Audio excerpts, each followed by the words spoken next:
नमस्कार। आज के इस एक्सप्लेनर में हम एक ऐसे बदलाव की बात करने वाले हैं जो भारत में रिटायरमेंट फंड्स और डिजिटल फाइनेंस की पूरी दुनिया को पलट कर रख देगा। एक ऐसा बदलाव जो दशकों पुराने कागजों वाले बोरिंग सिस्टम को पूरी तरह से फास्ट और मॉडर्न बनाने जा रहा है। तो चलिए सीधे काम की बात पर आते हैं और समझते हैं कि ईपीएफओ और यूपीआई का ये नया कॉम्बो आखिर काम कैसे करेगा। आगे बढ़ने से पहले जल्दी से आज के एजेंडे पर एक नजर डाल लेते हैं। हम एकदम बेसिक्स यानी रिटायरमेंट फंड से शुरू करेंगे, फिर यूपीआई के इस नए युग को समझेंगे, उसके बाद पुरानी और नई स्पीड का कंपैरिजन देखेंगे, फिर इमरजेंसी एक्सेस की बात करेंगे और आखिर में एक एडवाइजर के नजरिए से इसके लॉन्ग टर्म इम्पैक्ट को समझेंगे। तो चलिए पहले हिस्से से शुरुआत करते हैं, रिटायरमेंट फंड्स को सिंपल तरीके से समझना। उन लोगों के लिए जिन्होंने हाल ही में जॉब स्टार्ट की है, ये समझना बहुत जरूरी है कि आखिर ये रिटायरमेंट फंड का सिस्टम है क्या और हमें इसकी जरूरत ही क्यों है। आसान भाषा में कहें तो प्रोविडेंट फंड यानी आपका पीएफ एक लॉक की हुई तिजोरी की तरह है जो धीरे धीरे बढ़ती रहती है। ये एक मैंडेटरी सेविंग स्कीम है। हर महीने आपकी सैलरी का एक छोटा सा हिस्सा इसमें जाता है ताकि जब आप रिटायर हो तो आपके पास एक मजबूत फाइनेंशियल सेफ्टी नेट तैयार हो। और जरा इस सिस्टम का स्केल देखिए, 70 मिलियन यानी 7 करोड़ से भी ज्यादा लोग।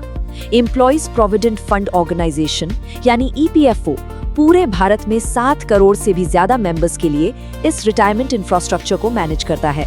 तो आप समझ ही सकते हैं कि ये देश की इकोनॉमी का कितना बड़ा पिलर है। अब जब हमें इसके बेसिक्स समझ आ गए हैं तो चलिए उस पॉइंट पर चलते हैं जो इस पुराने सिस्टम को पूरी तरह से बदल रहा है, एंटर द यूपीआई एरा।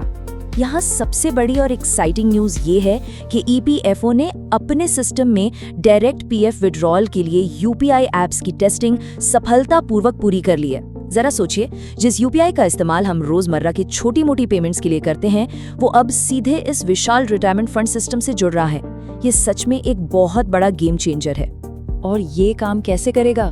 बहुत ही सिंपल है। आपको कोई लंबे चौड़े फॉर्म नहीं भरने हैं, बस 3 आसान स्टेप्स। पहला, अपना एलिजिबल पीएफ बैलेंस चेक कीजिए। दूसरा, अपनी यूपीआई ऐप के जरिए ट्रांसफर इनिशिएट कीजिए। और तीसरा, अपना यूपीआई पिन डालकर ऑथेंटिकेट कर दीजिए। बस पैसा सीधे आपके बैंक अकाउंट में। तो चलिए अब तीसरे हिस्से पर आते हैं और देखते हैं कि ये नया सिस्टम पुराने से कितना अलग है। Old versus new, withdrawal speed का ये पैराडाइम शिफ्ट। अगर आप पुराने सिस्टम को देखें तो वो काफी थका देने वाला था। पहले ऑनलाइन क्लेम फाइल करो, फिर बैंक वेरिफिकेशन का इंतजार, फिर मैनुअल प्रोसेसिंग, मतलब आराम से 2 से 7 दिन लग ही जाते थे। लेकिन अब इस नए यूपीआई सिस्टम के साथ फंड सीधे आपके लिंक्ड बैंक अकाउंट में कुछ ही मिनटों या कुछ घंटों में आ जाएंगे। लिटरली वो काम जिसमें पहले लगभग 1 हफ्ता लग जाता था, अब मिनटों में हो जाएगा। अगर आप एक सैलरीड एम्प्लॉय हैं तो यकीनन ये आपके लिए अब तक के सबसे बड़े फाइनेंस अपग्रेड्स में से एक है। दिनों से मिनटों का ये जंप वाकई कमाल का है। अब बढ़ते हैं हमारे चौथे सेक्शन की तरफ, मॉडर्नाइजेशन और इमरजेंसी एक्सेस। ये अपग्रेड सिर्फ स्पीड के बारे में नहीं है, ये एक लाइफलाइन की तरह है जो मुश्किल वक्त में आपके काम आएगी। सोचिए, अगर अचानक कोई बड़ी मेडिकल इमरजेंसी आ जाए तो तुरंत कैश हाथ में होना कितना जरूरी होता है।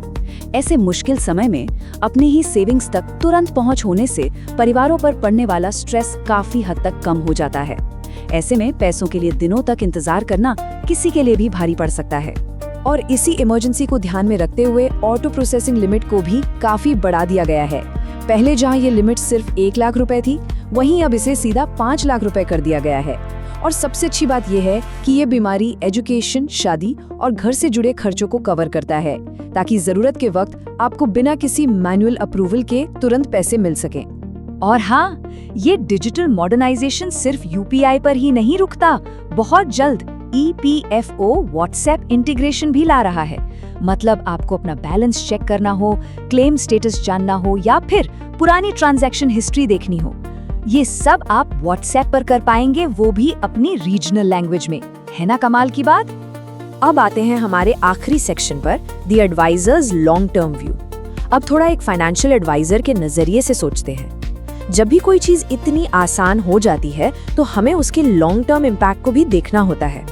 इंडस्ट्री के कुछ एक्सपर्ट्स एक बहुत ही वैलिड पॉइंट उठा रहे हैं। क्या फास्टर विड्रॉल का मतलब फास्टर स्पेंडिंग है? मतलब जब रिटायरमेंट सेविंग्स तक पहुंचना इतना आसान हो जाएगा तो क्या लोग छोटी छोटी जरूरतों के लिए भी इसे निकालने लगेंगे? क्या इससे हमारा लॉन्ग टर्म सेविंग्स डिसिप्लिन बिगड़ जाएगा? लेकिन आपको ज्यादा टेंशन लेने की जरूरत नहीं है। ईपीएफओ ने इसके लिए भी सेफगार्ड्स तैयार किए हैं। आप अपना पूरा पैसा तुरंत नहीं निकाल सकते, सिर्फ कुछ एलिजिबल हिस्सा ही इंस्टेंटली निकाला जा सकेगा और आपके पीएफ का एक बड़ा हिस्सा हमेशा लॉक रहेगा। इस सिस्टम को इसी तरह डिजाइन किया गया है ताकि आपका मेन रिटायरमेंट सेफ्टी नेट सुरक्षित रहे और कोई भी समय से पहले अपना पूरा फंड ना निकाल ले।